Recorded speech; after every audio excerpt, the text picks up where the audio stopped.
Amid rising dissatisfaction within the ANC in Ekurhuleni, the party has now announced its readiness to terminate its coalition agreement with the EFF. That's their current coalition partner. The decision arises from the ANC's allegations of mismanagement where the EFF is involved. The ANC is accusing the EFF of contributing to the municipality's decline. The ANC's announcement signals a shift, some might say, in Ekurhuleni's political landscape, prompting speculation about the municipality's future. Additionally, it's also worth noting that Moody's has downgraded the City of Ekurhuleni following its failure to submit audited financial statements to the JSE by the 29th of February. That's when it was given the deadline, or that's at least when the deadline was. Let's get you more on this. Bring in Doctor Nkosindiphile Xhakaza, who's the ANC's convener in Ekurhuleni, also happens to be the MMC for Corporate and Shared Services. It's great to have you on the program, Dr. Xhakaza. Thanks very much indeed for your time. We're spoiled for choice, really, about where to begin. But perhaps we can start by you shedding light on this tenuous agreement that you have as the ANC with the EFF in Ekurhuleni. Safe to say you're severing ties?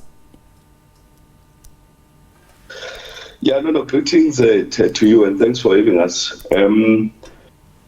We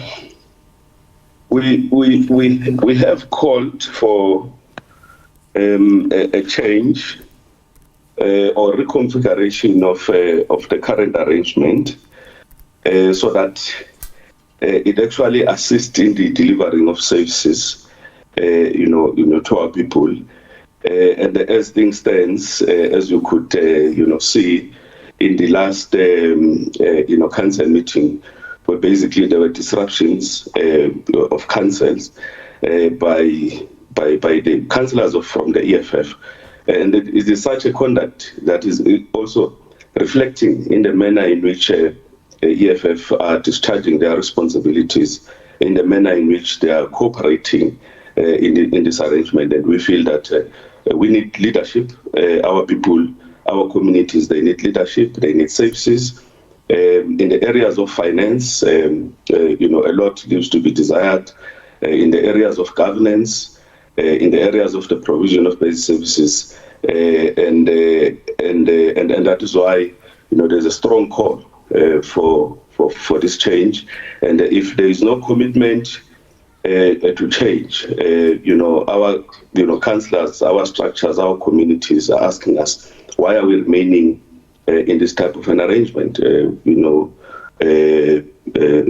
Where clearly it is there's non-committal to the basic principle of government. Yeah, and when would the ANC say that you came to this realization that your relationship with the EFF is in fact not working? Because many people who saw those visuals about what took place in the council didn't even bat an eyelid. They weren't surprised because this is the EFF strategy, some might argue, in many instances.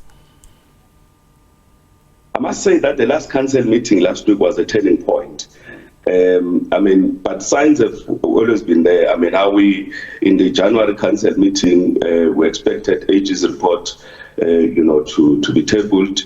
Whether there's been delays or not delays, but what we could not expect is when a Chapter 9 institution, an institution that is supposed to, in the eyes of our people, give assurance about how municipalities is being run, is being muddied in politics. In the November council meeting was also disrupted and collapsed by the same EFF. In October, when we called for a special meeting to discuss the city's finances, there was non-cooperation. So it has been really a build-up of issues, and we have been trying our best to actually ensure that we pull, everybody so that we don't lose focus on the board. But I think our major outcry is the absence also of the executive mayor in terms of ensuring that everybody is pulled into the right direction. Hence, we have now arrived at this point where that enough is enough, something must give in. Some people might say the horse has already bolted. I mean, I spoke there about Moody's downgrading Ekurhuleni's finances deeper into trouble. There's been widespread service delivery issues in Ekurhuleni for quite some time. Council hasn't been able to sit for a decent hearing for also a minute or so. So in many instances, it feels like, the damage has already been done. Not ideal for a party that's contesting an election, including in Gauteng, which is where we find Ekurhuleni, given, I imagine, the lack of trust that's building up, especially among people who live in that city.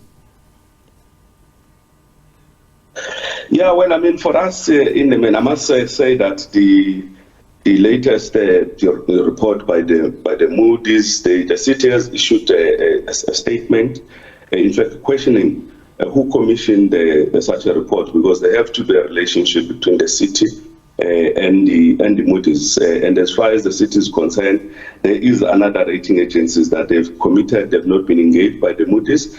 But we will get an official report so that we are able to officially comment on that.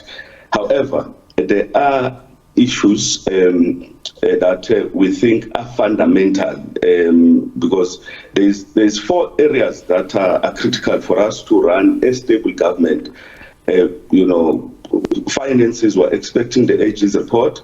It was tabled in the mayoral committee. There is a regress.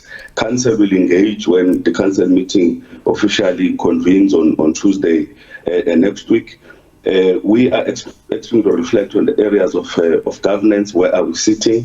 Including the entire governance structure. Are we putting the best foot forward in order to ensure that we deliver to our services? But most importantly, the provision of basic services. If we are allocating resources, we are not allocating to the most critical areas of service delivery. If you go to Katlehong, people of Katlehong, they want the sewer problem, in Tekema to be attended to. If you are not allocating resources on those critical areas, then it's a problem. We've seen protests in Guatemala. If you are not allocating money into the transformer in Guatemala, then it's a problem. In Tembisa, there's human settlements projects there that have been idling since the DA-led administration. Coalition, they did not put money, but we're in this coalition. This needs to be prioritized. These are 78 wards that are led by the African National Congress. And if they are not, there is no resolve and determination to actually attend to them. So there is no reason really why we must be, in this coalition. And this contributes to voter apathy, right, voter passiveness, because what is a voter, they want to see impactful service delivered on the ground. That is what should encourage them to go out and vote. It doesn't matter how many door-to-door we would do, but if there's no impactful service delivered on the ground, we might find it difficult. Hence, we're saying something must give in. We want to change, we want to reconfigure government, we want to ensure that those capable, those that are determined are put forward so that they are able to deliver to our people. Sure. The obvious question then is, what is the way forward? Is the ANC planning to have another coalition partner? Because you do know it's a numbers game here, Dr. Xhakaza. And the second question to that is, if need be, is the ANC willing to be in the opposition benches? Well, council is sitting. Our chief whip, who's also the coordinator of the ANC, is leading the multi-party, pushing that the meeting must sit, and the meeting indeed has been convened for Tuesday. The ANC will continue with the call for change. There is another platform, of course, of engagement politically, where the parties that are involved were actually engaging about what must happen. But if in the interest of our people, if nothing gives, there's no reason for the ANC to remain on an arrangement that is not working. The ANC nationally, in the framework, if we follow the guidance that the ANC is saying, they are saying coalition must be based on common program. It means one of the things that we must have to develop is a common program, a citizen charter that focuses on measurable targets. There must be clear targets that are measurable. There must be commitment to shared values. If engagement is part of democracy, we must discuss. You can't resort to violence, to intimidation. There must be stability, there must be accountability, there must be ethics and integrity. All are the issues that we feel that going forward, there must be commitment on them. But fundamentally, the constitution of any executive must be in proportion to the number of seats in council. Right. The voice of the people must still be heard, even though none of the parties have reached, have received outright majority. But how you compose government and everything else, it must be aligned to the number of seats that you actually have. So moving forward, these are some of the things that we're actually advancing. Sure. Apologies for interrupting you there. Yeah, very quickly, I am pressed for time, but I'd be remiss of me not to ask you this, Nkosindiphile.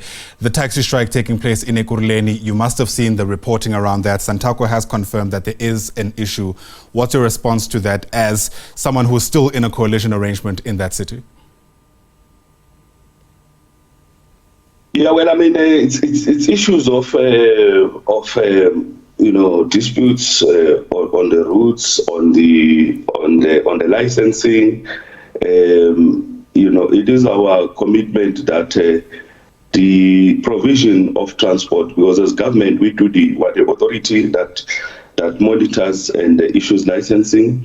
But our feeling is that through the stakeholder platforms, there must be no reason why we actually disrupt the movement of our people, because it's got a huge impact on the economy. The MMC of Roads and Transport is currently engaged with the MEC of Transport in the province.